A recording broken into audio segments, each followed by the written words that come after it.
Everything started when my partner Noah and I moved into our new house in a quiet town. Our home was small in a calm area.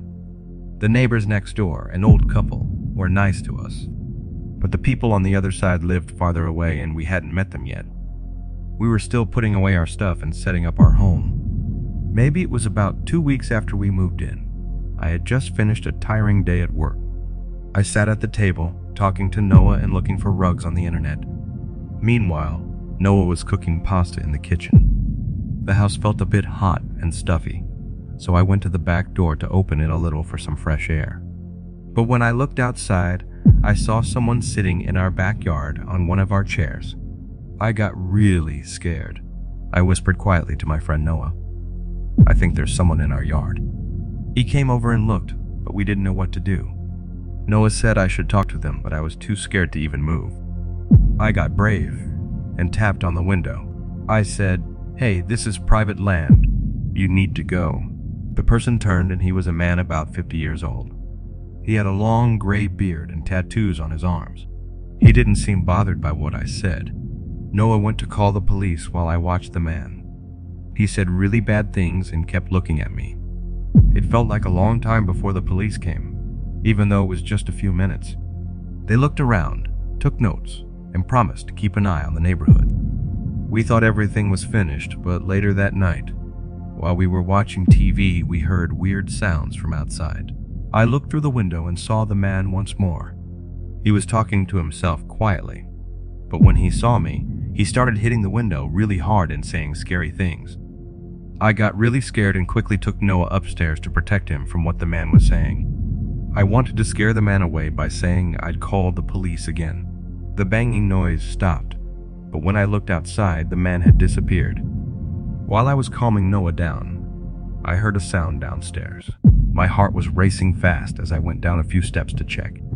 I heard banging at the back door, and someone was trying to open it.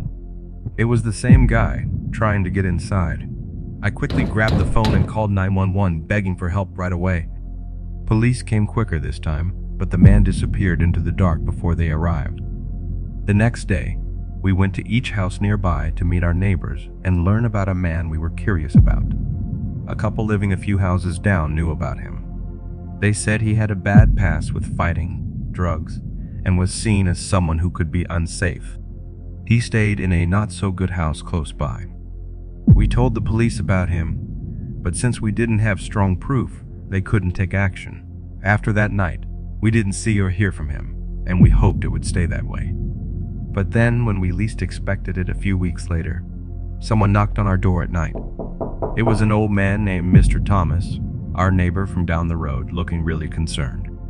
He told us that his grandson, who was having a hard time with addiction and feeling okay in his mind, had disappeared at the same time we had our scary experiences.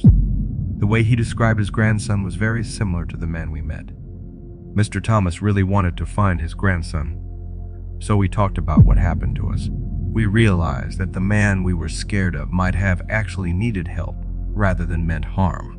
We felt really sad, but we worked together with Mr. Thomas. We told the police everything we knew to help find his grandson and make sure he got help. After that, things got quiet in our neighborhood. We weren't sure if the guy we saw was really Mr. Thomas's grandson. We never got any updates from the police or Mr. Thomas, but we hoped and prayed that the young man got the help he needed. We also hoped our town would stay peaceful like it always was.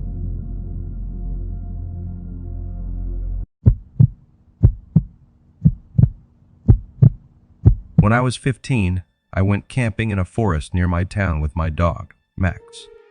It was September, so it was warm during the day, but really cold at night.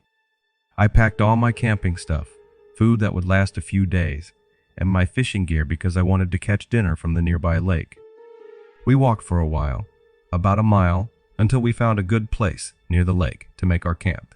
Max, my dog, was really happy and running all over the place. I began fishing and caught some small fish, but they were too little to cook, so I released them back into the water. Max was looking into the forest, every now and then as if he spotted something cool, but he stayed near me. He's a smart dog, so I didn't have to use a leash to keep him close. Later, I looked at the lake and thought I saw people near where we set up our camp. They were really far away, but it made me feel a little worried. I packed my things fast and went back to our campsite. It seemed like someone had gone through my stuff, but nothing was gone. It felt weird and made me uncomfortable, so I decided to move my camp a little farther along the lake just to stay safe. I made a fire, gave Max his food, and warmed up dinner. We were relaxing near the fire when Max suddenly started barking at something in the forest. It became really dark, and I couldn't see well outside of the light from the fire. I brought Max into our tent and put out the fire because I didn't want anything to notice us. I was inside my sleeping bag, reading, when Max, my dog, suddenly started growling and paying close attention to something outside. I tried to calm him down, but he kept growling. Then, I heard someone whistling and making clicking sounds. It seemed like they were just outside the tent. I was really scared and couldn't even talk properly when I tried to scare them off. They left or stayed close to the tent. It was super quiet. Only the wind was making noise outside. Max was really tense, growling sometimes. I couldn't sleep because I was afraid, but I didn't want to go out in the dark without my phone. Suddenly, I heard a lady scream far away. That scared me a lot. When morning came, I bravely went back to where I was camping and quickly packed up my things. I was so scared that I didn't even check if anything was missing or moved. I just wanted to leave. When I finally got some phone signal, I called the police to tell them about the scary scream I heard and the weird people near my camp. When the police got there, they looked everywhere. They found footprints and clues that someone had been poking around. They promised to keep an eye on the place and look into it more, but they didn't find anyone right then. I went home with Max, feeling really shaken. I couldn't stop thinking that someone might have been watching us. Then, a few days later, I heard on the news that some hikers had disappeared in that forest where we were. It scared me a lot. The police were looking into it, but they didn't have any clues yet. After a few weeks, I kept feeling worried. One day, I met an old man named Mr. Jenkins at the store in town. He was famous for telling stories about the forest. He said he saw some really weird stuff there and warned it was risky. I got really curious and asked him to explain. He spoke quietly and checked if anyone was listening before saying, "There are stories about a bunch of folks living away from the usual places. They stick to themselves and aren't very nice. Some think they're up to no good, maybe even connected to those missing people." My heart was beating fast. I wondered if those people at the campsite were connected to this group. I didn't understand it, but it made me even more scared. Even though people had warned me, I wanted to find out more. I talked to some locals who said they saw strange things in the forest, like unusual lights and strange noises at night. It was getting weirder and weirder. One evening, while I was coming back from the store, I saw two suspicious people looking at me strangely. They talked quietly to each other, and it made me feel scared.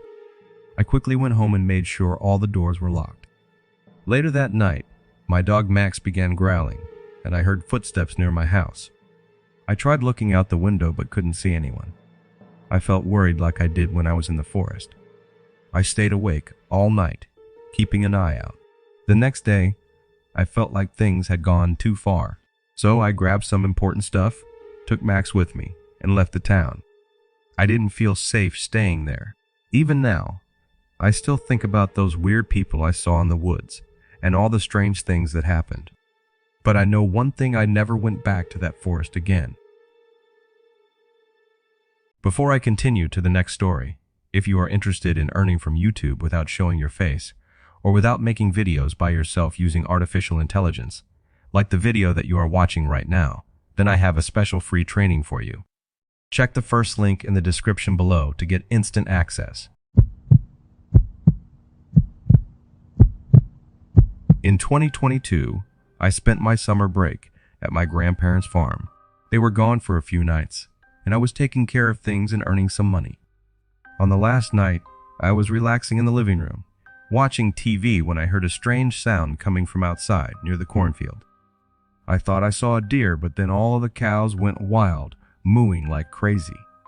That was strange, because usually, only one cow makes noise, not all of them. Since I was the only person around, I knew I had to go see what was happening. I got ready, took Grandpa's hunting gun from under his bed, and went outside. The cows were making a lot of noise, so I looked into the barn. Everything looked okay, but one cow wasn't in its spot, even though I remembered it being tied up there. I heard a noise like a cow in the cornfield. But then I heard people talking, and it scared me a lot. To make things calm, I shot some bullets in the air. After that, everything got quiet. No more cow sounds.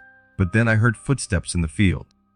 I was really scared, but I didn't want to hide, so I went into the cornfield.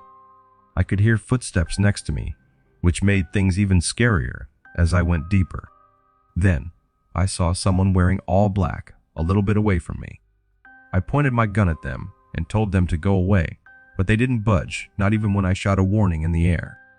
I suddenly noticed there were more people, maybe 6 or 7 in dark clothes and scary masks. I was really scared. They began saying something in a language I couldn't understand, almost like singing. I had a feeling they were going to hurt me in some way. I took a risk and sprinted as fast as I could, shooting to scare them away. When I got back to the farmhouse, I saw something I really didn't want to, a cow's head with candles around it. It made me feel really queasy. I called the police and my parents. The cops came, discovered a cow head, and made our place a crime scene. When my parents got there, we had a serious conversation, and they quickly took me home. After that, my grandparents became really careful about safety and put cameras all around the farm. But then something surprising happened. When the police looked into it more, they found a secret reason for the strange ceremony. It was actually our neighbor, Mr. Thompson, who was responsible. He wanted to take our land to make his farm bigger, so he paid people to cause trouble and frighten us off. The police found proof that Mr. Thompson was involved with the gang. They discovered things like money exchanges and hidden gatherings that connected him to their actions. When they talked to him about it, he tried saying it wasn't true, but there was a lot of evidence showing he was involved. It was really surprising and hard to believe that someone we knew could be part of such a sneaky plan. Mr. Thompson got arrested, and the gang members admitted they were part of the plan. That cleared things up. It wasn't just a random crazy thing. It was planned by someone we knew for a long time. The thing that happened showed us we need to be careful about who we trust, even if we think they're good. People in our area helped us a lot, and we made the farm safer by adding more security. We found out who really caused the trouble.